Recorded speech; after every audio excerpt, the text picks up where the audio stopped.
Hello, Welcome, welcome everyone. everyone. Hey Hey, there. How's it going? Hopefully you're having a good week. How was your Sunday? It was a void of course moon all day yesterday. So, love to know how that went for you. If it was chill or if it was like a wet blanket. um, Samantha said that it kept her. Whoops. Samantha Samantha Mack Mack said said that that it it kept kept her her level-headed level-headed all all day day yesterday, yesterday, even though even though she she missed missed the the Samhain Samhain ritual. ritual. The The Samhain Samhain that's great. ritual.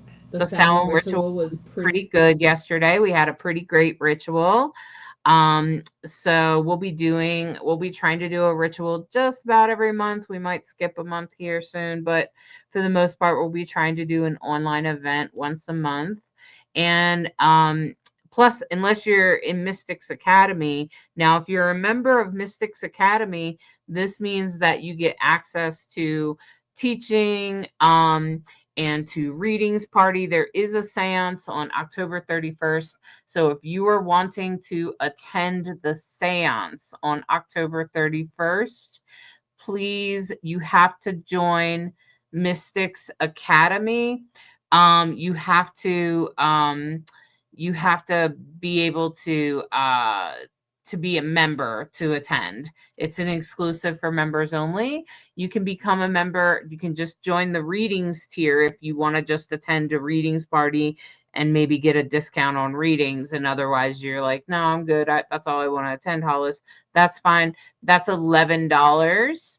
And then there's another tier where you actually get teaching, where we do like, not only do you get the readings party and a discount on readings, but you also get a teaching video for adults about a different topic each month. This month was Samhain, and communicating with the other side, as well as like, that kind of thing. Okay, so communicating with the other side and Samhain, and that was the teaching video. And then there's two other lives other than the readings party. Then there's two other lives, which is like a teaching practice group and a meditation study group where we study some sort of meditation together. So you also get an insights email. There is a kid tier if you have kids that you want to learn witchcraft and mysticism along with, and including a family tier. So it was like a different types of ways to plug into the Mystics Academy. And so there's a lot going on. And super affordable because it's starting off. So the rates at the beginning that you got to lock in at the beginning are very reasonable. And we hope to really see it grow. And as things accumulate and library of materials accumulate, the prices will go up as well. So this is a great value at this time. If you like to get readings, oh my God, it's a good value. You'll never get it at this low of a price, I promise you. So Mystics Academy is well worth checking out. Yeah, so right now you pay $11, you save $25 on a reading, and you get to attend the readings party. I just it's kind of a no-brainer there. So you save $25 on any reading that you want, plus you get to attend the seance with me and Cheryl, Mama Cole. So there'll be two people at the two readers at the readings party. It'll be a couple hours, and we'll be doing readings for everyone in attendance. So, so we're pretty excited about that. And if you want to sign up for that, you want to get your ticket to that, you'll need to sign up at Mystics Academy. There, if you're like Hollis, I don't want to do monthly charges, that's fine.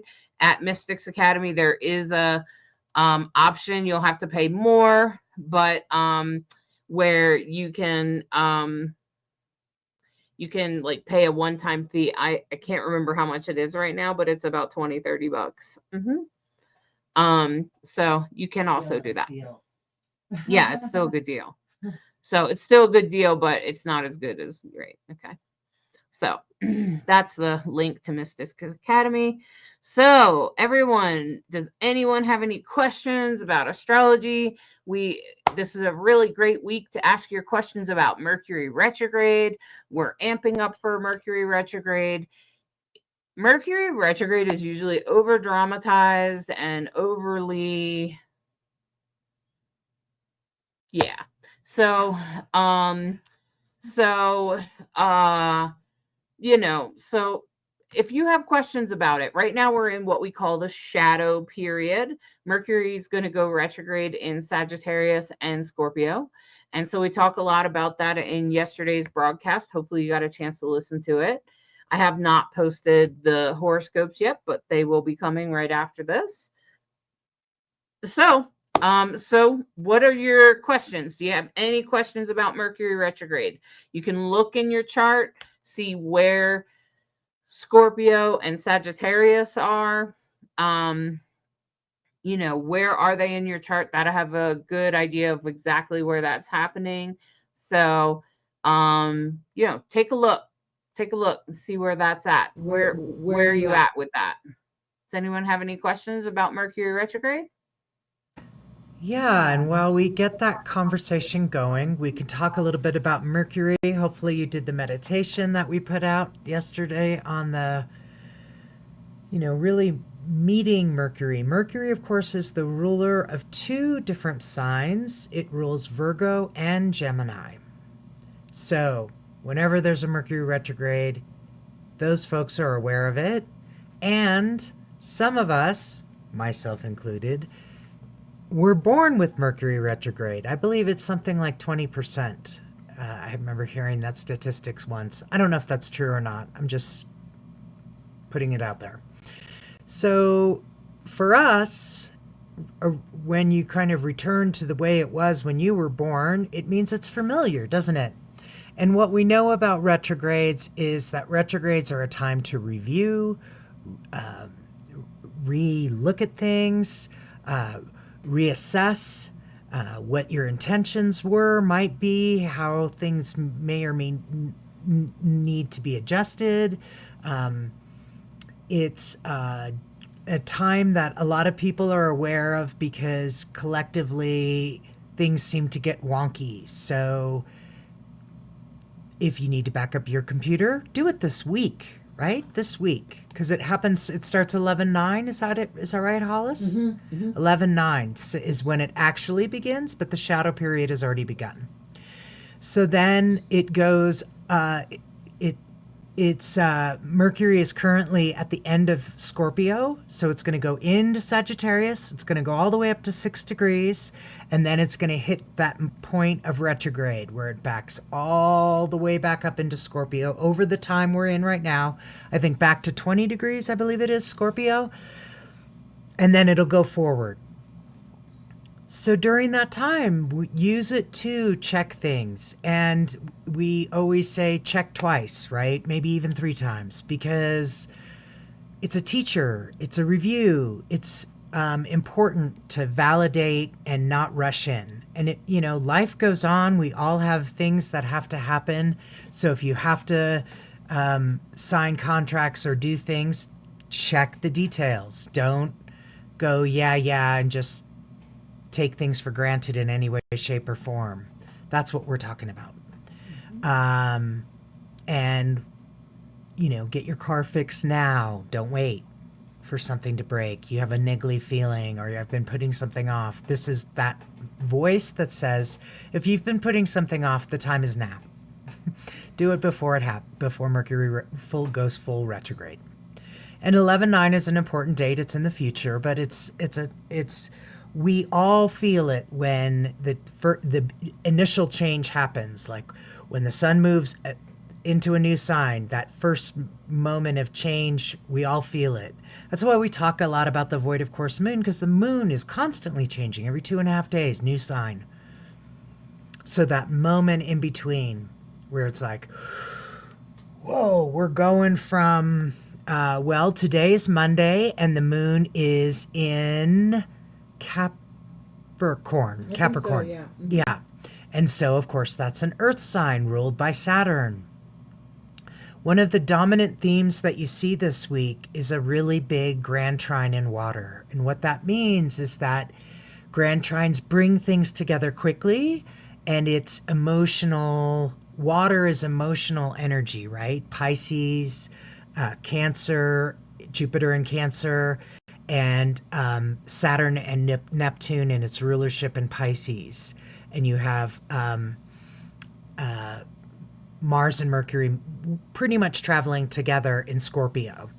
So water energy, it's emotional. Mercury and Mars working together can be combustible. Be careful about what you say and how you say it.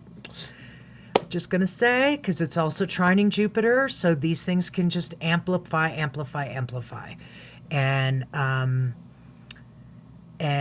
the other thing that this week is sort of as well there's some minor trines, but there's also some pretty significant oppositions as we get into the weekend. And of course, opposition energy is exactly what it sounds like, oppositional. It's not easy, it's not comfortable, but it usually sort of forces us to do something or look at something or deal with something, and that's part of what this is all about. If you watch the forecast, you'll understand more about exactly what it means to you, as well if you watch the reels and the horoscope. Okay. So what I wanted to also say is that so I never say that Mercury retrograde is bad. And this is why.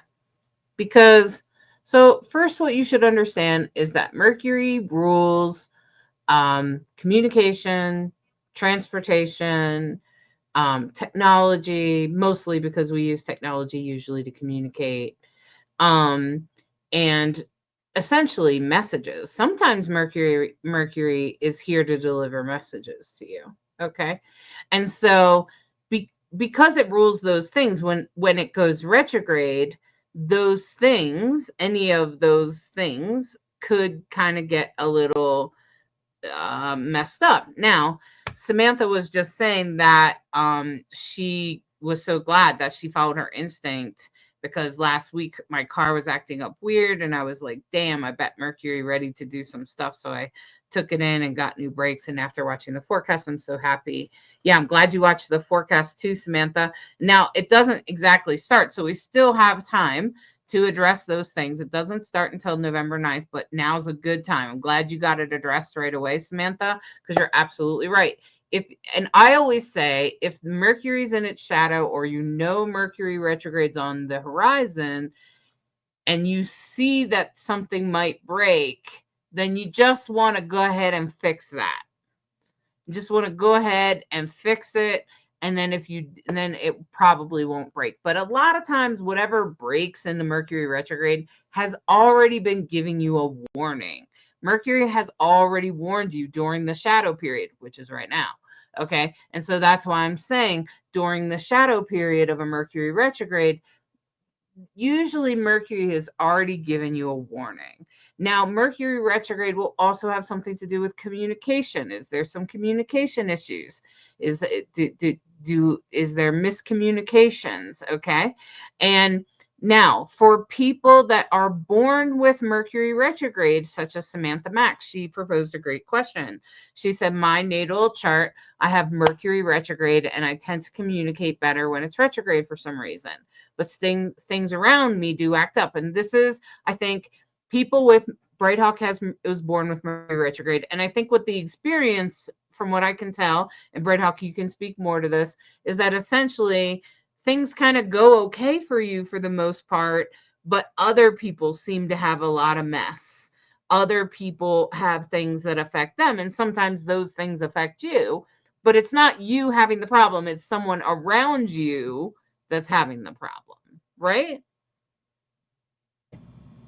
Yes, and like I said, and every astrologer I've heard on the subject has said this, we all feel it, especially right at the beginning and the end, on those days where it looks like Mercury slows down and turns backwards, slows down, turns forward. That's all an illusion, right? This is all just an illusion about how things move. It doesn't actually go backwards. We're traveling at different speeds, and so there's that.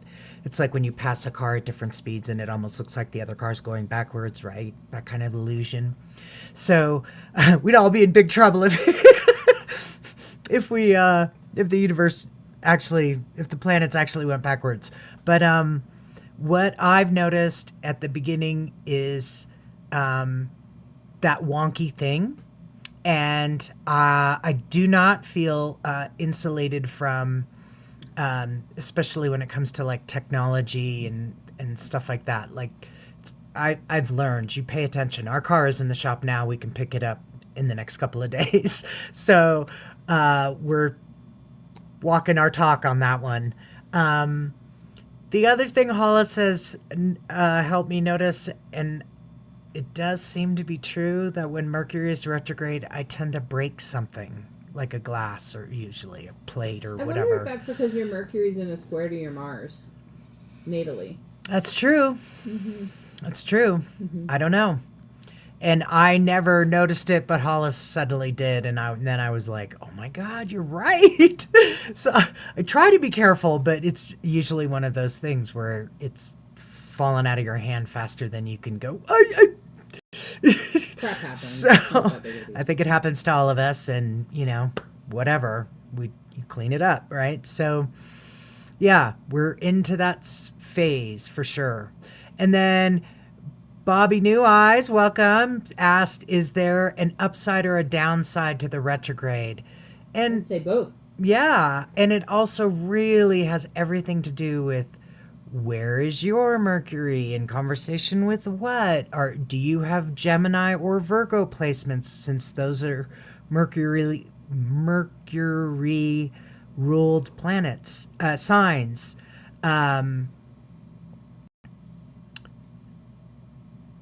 This one, I think we can all agree, has a certain amount of intensity to it because it's in Scorpio and Sag, because it's Mercury and Mars traveling together. That adds a lot of oomph and energy. Like, things have to get done.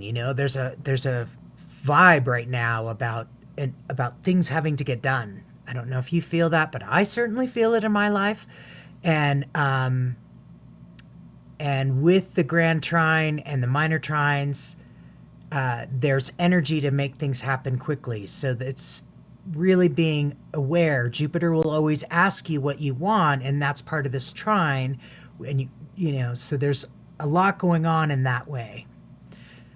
Yeah, I want to speak to that real quick. In that, so sometimes when Mercury is retrograde, it's more about the aspects that are happening during that time. So if it's in a lot of squares and oppositions to things, it can create a bigger issue. The thing about this one is, like what Brighthawk was saying, is that there's actually like some trines and stuff that will be happening in regards to like aspects. So the Jupiter, there is a Jupiter, but Mercury is not part really of that conversation. And so once Mercury does go retrograde in Scorpio, in Sagittarius, when it goes retrograde on the 9th, it's not in any bad aspects at first, okay? And it doesn't really come into any major, there's some minor aspects that happen, but for the most part, the only time that it really there's a lot of trines, so there'll be a lot of things that will come together easily. There will be a bit of an opposition at some point. The strongest opposition will be around November 18th, which is in the middle, when Mercury is in opposite to Uranus and Taurus. So that's really, and it's going to be retrograde. So that's really the time that it's going to really kind of, that will be the peak. That will be like the 19th, the 18th, 19th, 20th in there. Those dates will be the hardest part of this entire transit. But then once Mercury continues to go backwards and Uranus is going backwards in the opposite direction, that will all be over, but there's also a trine going on at the same time. So let me just say that. So there'll be some stuff that could be hard to resolve. there will be an opposition with Uranus and Gemini. I'm sorry, Uranus and Taurus. And so during that opposition, there could be some sort of opposition, but I'm really sure that after time, it will, once you start to get later in November, when you get to like the 22nd, the 23rd, that will start to lift and you'll figure out some sort of solution. You'll come to an understanding, and then it's going to go direct on the 29th, and that's at the end of the month.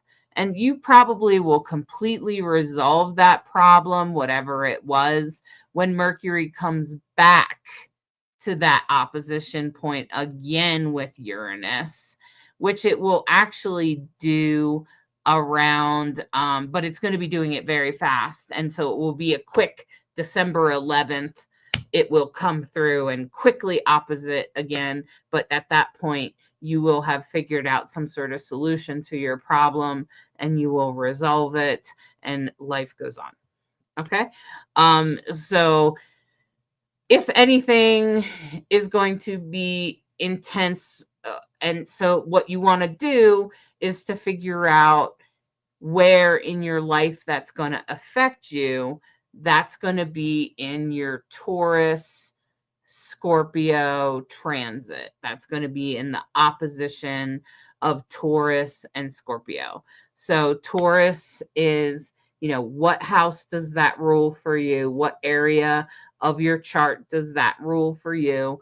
And where is Scorpio? And so that's really going to tell you where it is. Uranus is a surprise, so it's hard to really say exactly what that is.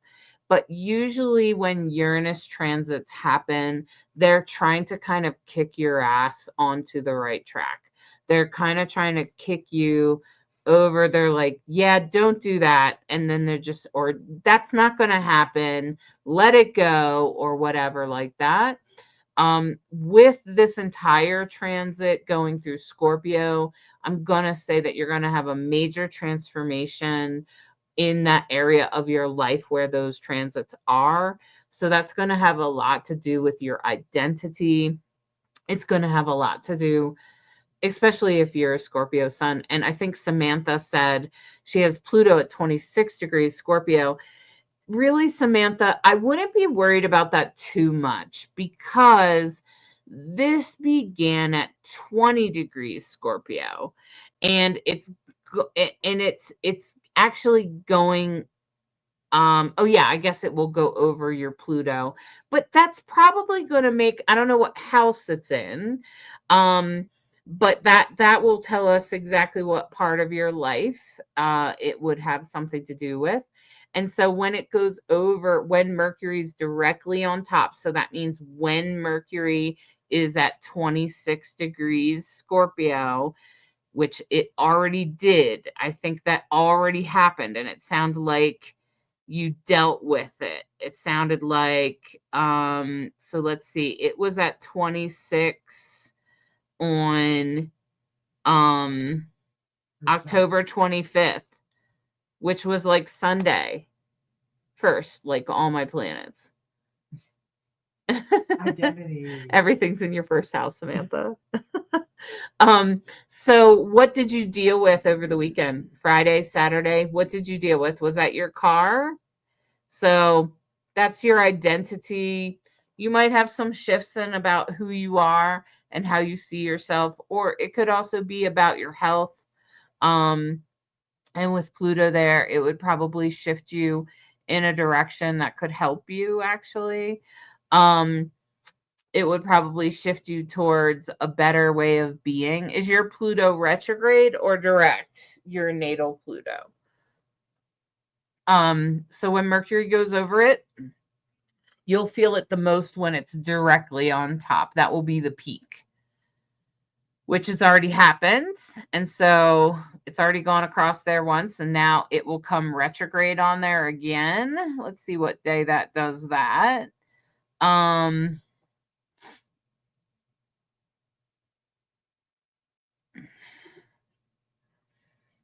Oops. Looks like it's going to do that very quickly on November 21st. So, yeah. Okay. So Pluto is direct for you, Samantha. So what I would say, Samantha, is that since your Pluto is direct and Mercury's going retrograde over it, I would listen for any messages that come in. Have you gone to the doctor or anything like that? Have you been dealing with any health things? Did somebody tell you something about like congenital things or health things? Have you had any things like that? That's what I would be paying attention to. And then also I would be paying attention to anything that has to do with your identity, because that's where it's going to come in. That's, I mean, and also where is Virgo? So if you're a Scorpio rising, Virgo's in your 11th house. So that could be groups and people that you're involved in, people that influence you. Has anything happened with your friends? And then also your 8th house of shadow, which I think Gemini might rule your 8th or 9th house, depending on your chart. And so that's where you want to look. You want to kind of look where Gemini and Virgo is, and that could also add to your story. Okay, because Mercury is the ruler of it. Okay, and so it's going to go backwards. All right. Okay, and will my birth chart of okay, so Kim asked the question. I was born March 9th, 1978 in the Bahamas at 3:30 p.m. and I'll take a look at your chart, but I'm not sure I'm understanding your question. Will my birth chart affect how I deal with my healing after my mom and dad pass?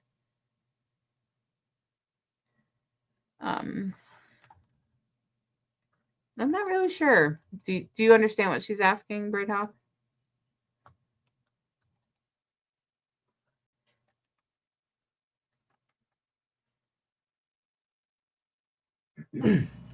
So, one of the things that we look at when we look at astrology charts is each planet and each house obviously has a sign associated to it. And all of it is a conversation and a blueprint about who we are and how we arrived into this lifetime, and even points to some of what our purpose is, how we'll do relationships. So when we're trying to understand our mother relationships, we look at the moon, and we also look at some asteroids that are the female asteroids: Ceres, Pallas Athena,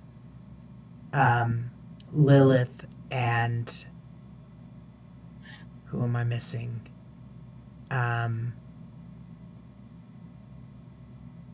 There's another one. Anyway, all of these speak to how the female energies work in our chart and what our relationships may have been with our mother. And then when we're looking at our relationship with our father, we look at our relationship with Saturn. Where is Saturn in the chart? What does authority look like in the chart? What sign? What house? All of these are things that we go over. If you book a reading, it's very in depth. And Hollis is particularly good, I'm just going to say. And so, yes, there's a lot revealed in your natal chart. There's tremendous amounts revealed. I think what she's saying. I think what she's saying, Bright Hawk, is, first of all, your chart, Kim, is your life map. So it has the answers to everything in your life.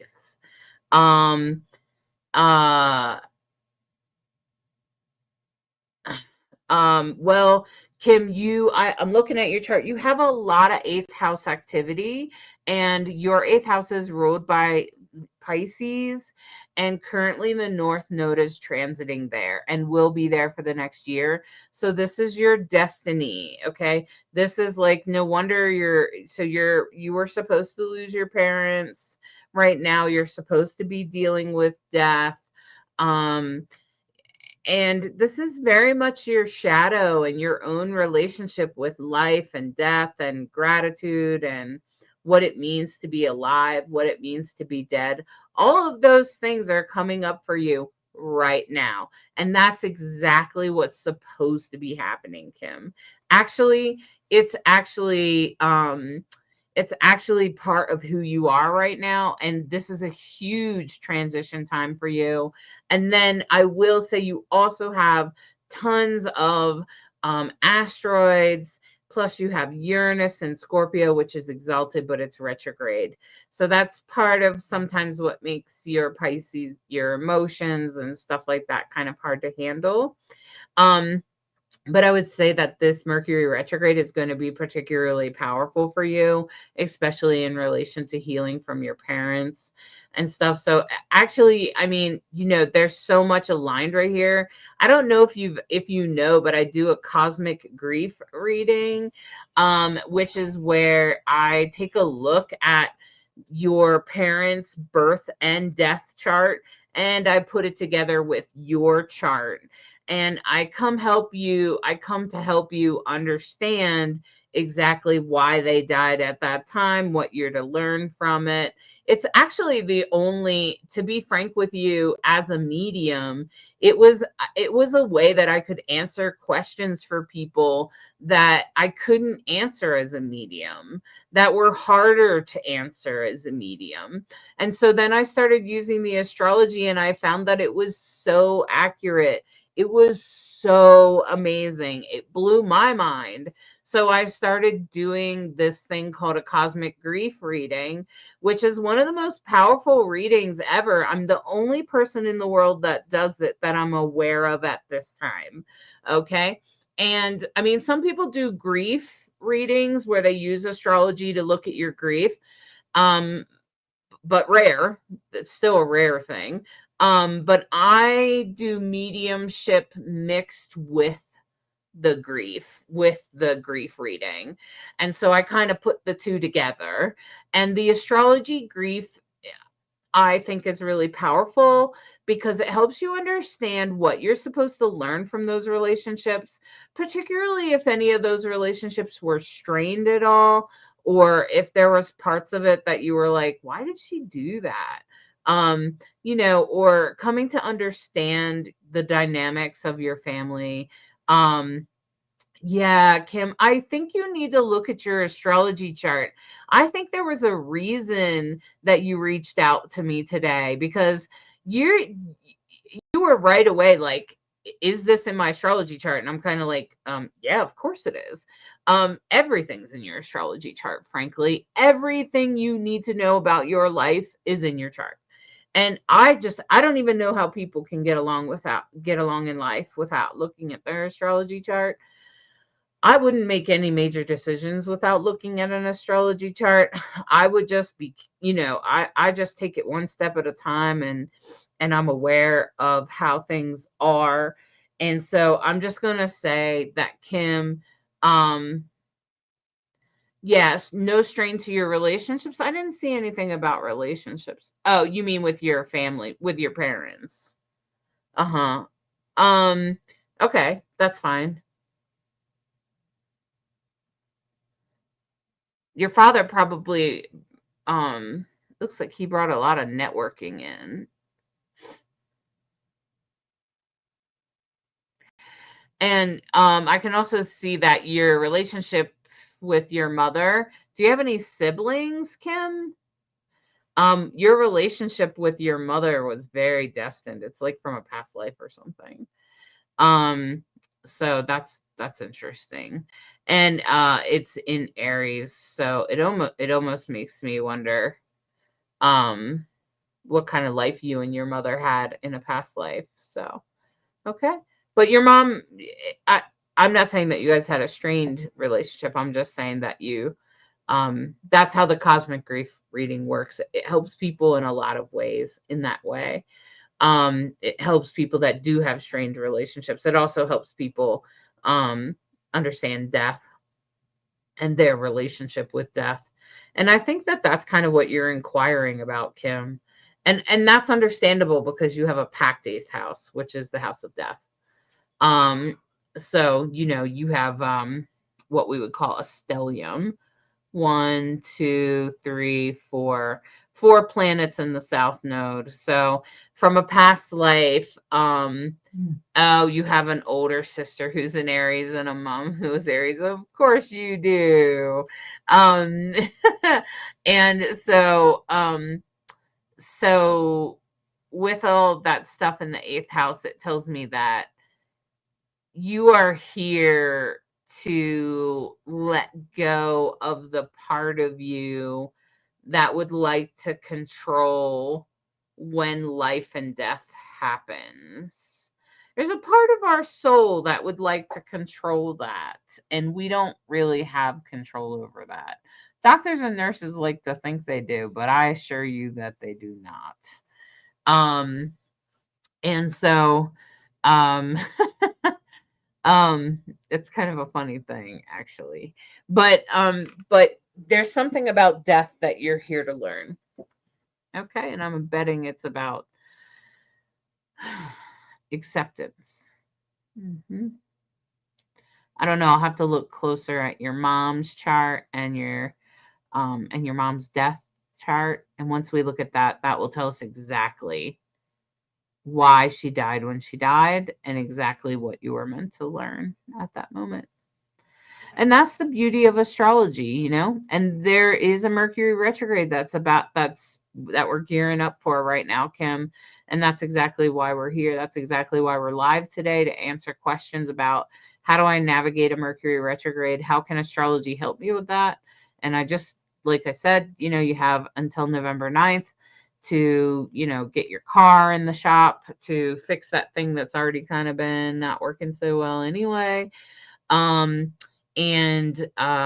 You know, that kind of thing. So Mercury retrograde is definitely happening. If you have felt a shift, if you have felt things that want to shift, things that want to happen, perspectives and belief systems, you're going to have major shifts. Everyone's going to have a major shift during this Mercury retrograde. And Kim said, I realized after being with my dad on his final journey, doctors kept saying it was today. Bye, Dad kept on hanging out with me. But my dad kept hanging out with me. Interesting.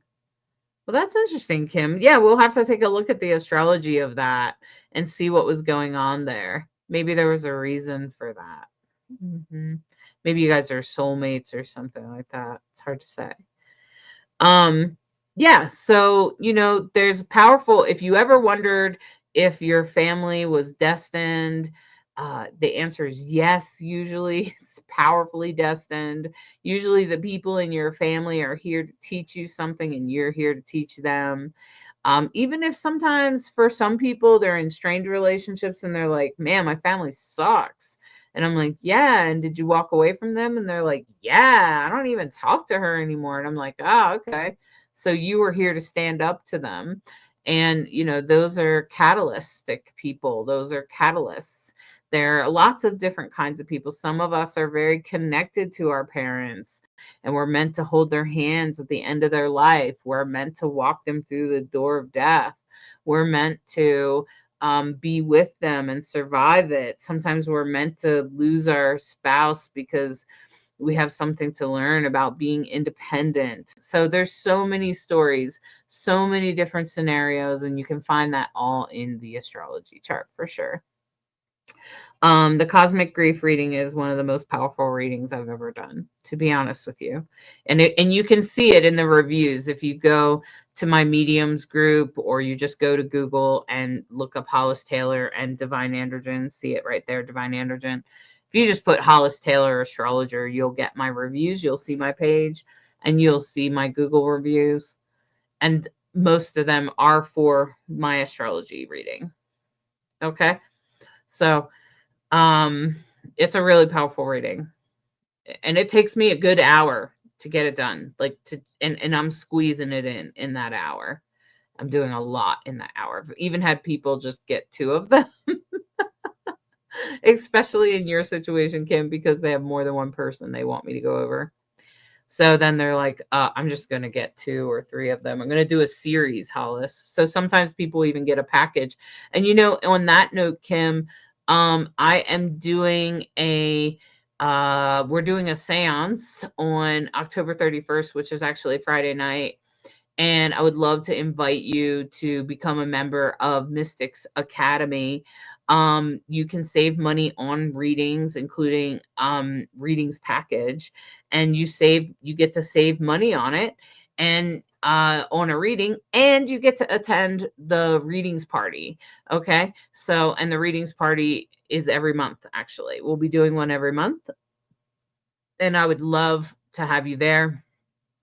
I'm sure that readings can really help you heal, I think, from that. So, yeah, you can just go to my website. And like I said, you'll see the Mystics Academy link on my website. And I would encourage you to check it out. Just see if it's something you want to try.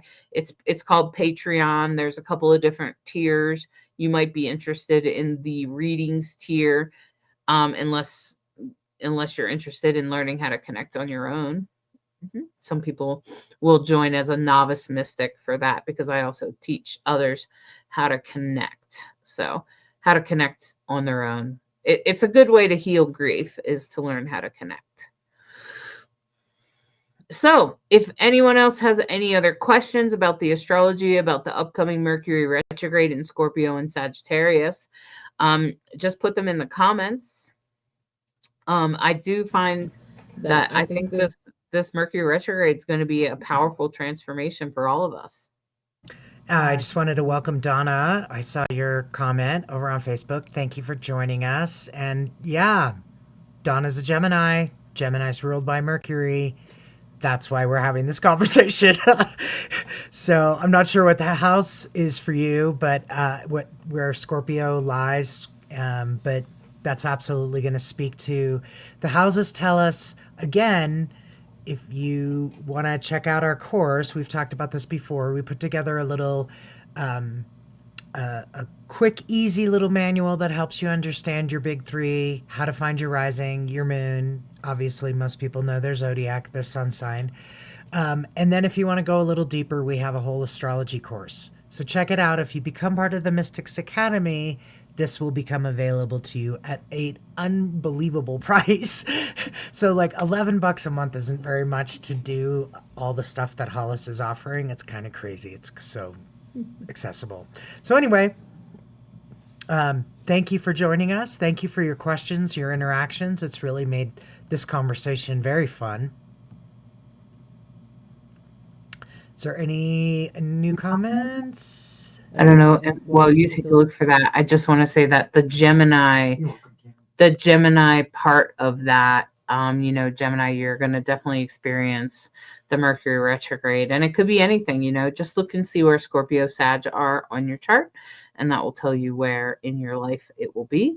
And for those of us that are Virgos or Geminis, will feel it the most. Scorpio and Sag will also feel it intensely. And like I said, remember to check out, hey, Bobby, the actual broadcast, the actual forecast is already posted on YouTube. And then after this, you'll start seeing all the reels of the individual horoscopes. But if you go to my website, you can read the horoscopes. Those are also available, but you can catch this live. This live broadcast is like what we call a Q&A. It's like where you can come and ask questions about astrology, or ask questions about the broadcast or about your horoscope or whatever. And I'm happy to try to answer them for you, because one of the things that I learned when I was studying astrology, and as I got more and more into it, was that I could read all day in the book, but I didn't learn as much as I did until I started to go to video classes. And then when I had a place where I could ask questions, it became easier, because I felt like it really helped you kind of click things in. Because I felt like just reading, I don't know, it didn't quite sink in right. And maybe that's because I have Mercury in the 12th house, but but you know, it's hard to say. So half the time I'm talking backwards and I don't even know I'm doing it. So if I'm talking backwards, please just let me know.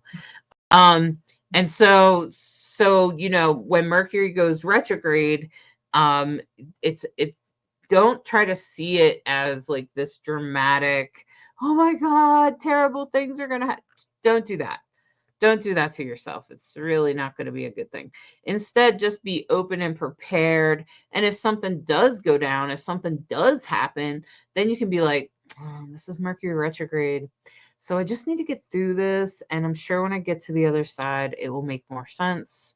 And we'll be leading into a direction that will lead us into better space. So, you know, I'm just saying that Mercury retrograde is not all bad. Most of the time, anytime we have any transit, there's never a bad transit. That's a very black and white type of astrology that I don't practice.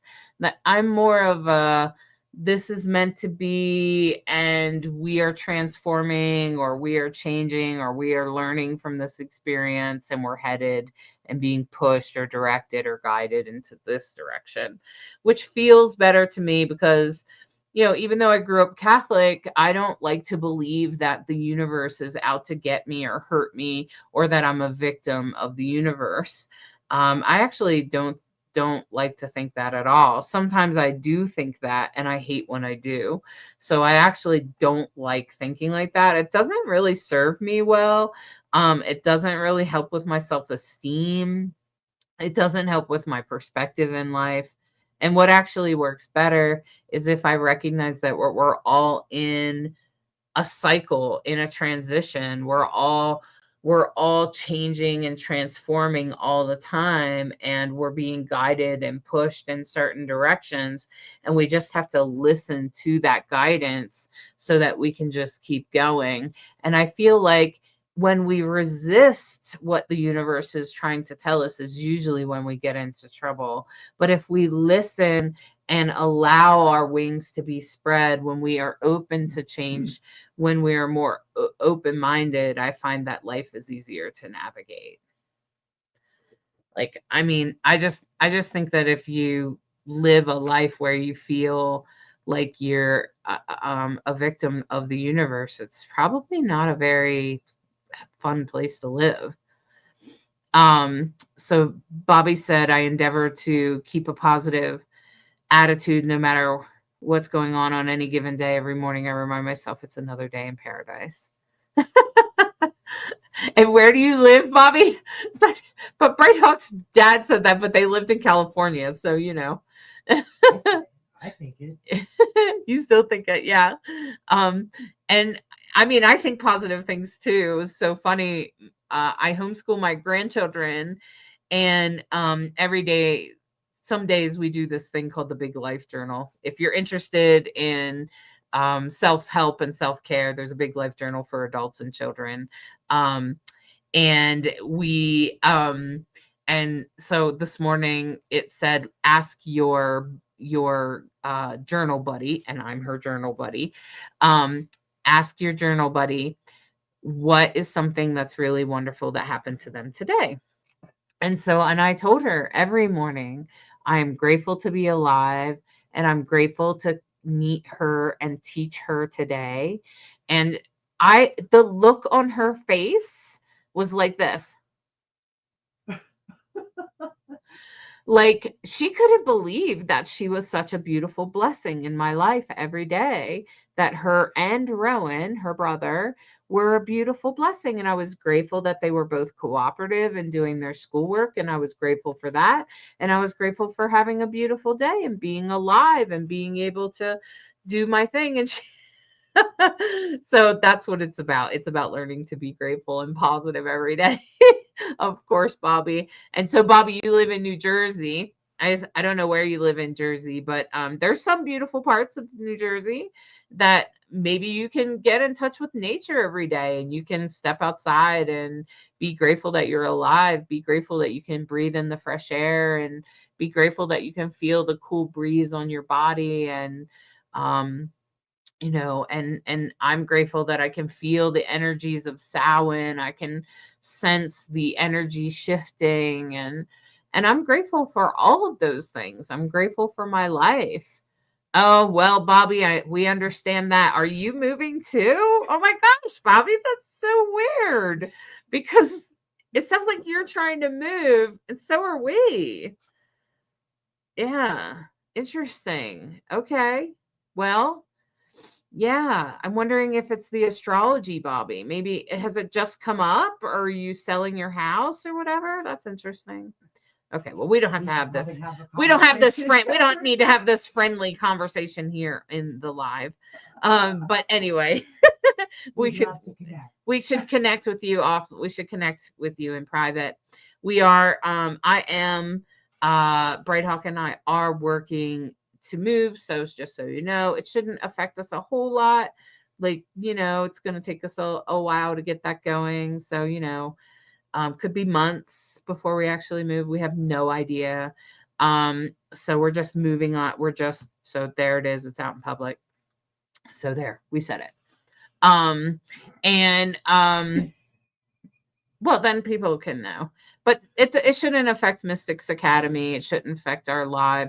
We're going to actually work on doing the broadcasts ahead of time. That's what I'm hoping we can do, is try to get ourselves ahead of the game. It would be nice to sit around the fire with you again, Bobby, for sure. Big love to you, bro. All right.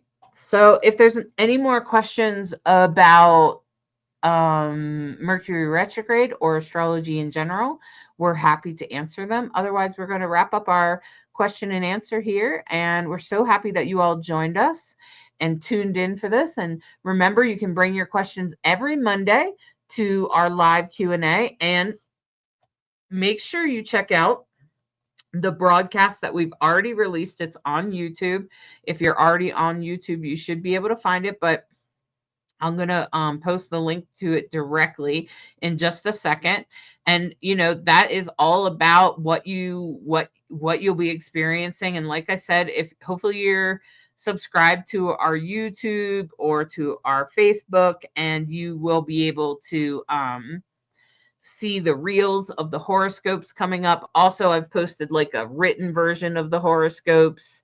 I've posted it on Patreon, Substack, and on my blog. Okay. And I've sent it out in an email. So if you're on my email list, you've also gotten it. Otherwise, look out for the reels that will be coming up soon. Have a beautiful, blessed Samhain this week, and many great wishes for you to have a successful month, week, Scorpio season, and big blessings. We hope you enjoy. Thanks for listening to Rainbow Soulstrology and for participating. It's been great having this conversation with you. Thanks for listening to Rainbow Soulstrology, where we try to be a bridge between you and the stars. Thanks so much.